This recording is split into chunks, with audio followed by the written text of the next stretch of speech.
పెళ్ళైనా పండగైనా వేడుక ఏదైనా పట్టుచీరల ప్రత్యేక వేదిక వారాహి సిల్క్స్.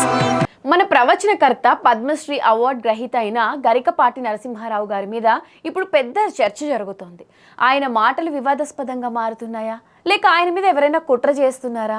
అసలు ఆంధ్రప్రదేశ్ వర్సెస్ తెలుగునాడు పంచాయతీ ఏంటో ఇప్పుడు చూద్దాం. గరికపాటి గారు ఎప్పుడు తన ప్రాసలతో ప్రవచనాలతో జనాల్ని కట్టిపడేస్తూ ఉంటారు.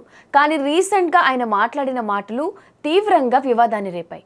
తెలుగు మహాసభల వేదిక మీద మాట్లాడుతూ ఆయన పిల్లలు మిడ్ డే మీల్స్ కోసం వస్తున్నారా, జ్ఞానం కోసం వస్తున్నారా అని ప్రశ్నిస్తూ జ్ఞానం గాడిద గుడ్డు అని ఏదో ప్రాస కోసం వాడి మాట్లాడడంతో సోషల్ మీడియాలో అది పెద్ద దుమారం రేపింది.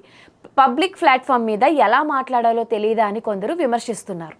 కేరళ వాళ్ళు వాళ్ళ రాష్ట్రాన్ని కేరళం అని మార్చుకుంటున్నారు. తమిళనాడులాగా మనం కూడా ఆంధ్రప్రదేశ్ అని పేరు మార్చేయాలి, దాన్ని తెలుగునాడు అని పెట్టాలి అని ఆయన అన్నారు. ఆంధ్రప్రదేశ్ అనే పదంలో తెలుగుదనం లేదని, ఇది ఉత్తరప్రదేశ్, మధ్యప్రదేశ్ లాంటి ఉత్తర దేశ పేర్లులా ఉందని ఆయన కామెంట్ చేశారు.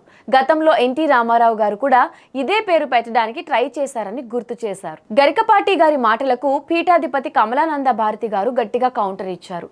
అసలు ఆంధ్ర అంటే తెలుగు కాదా, నాడు అనేది తమిళ పదం కాదా, దాన్ని తీసుకొచ్చి మా మీద ఎందుకు రుద్దాలి అని గట్టిగా ప్రశ్నించారు. అడిగేవాళ్ళు లేరని అధిక ప్రసంగాలు చేస్తున్నారు. ఇలాంటి మేధావుల వల్లే గతంలో మనకి మద్రాసు రాకుండా పోయింది.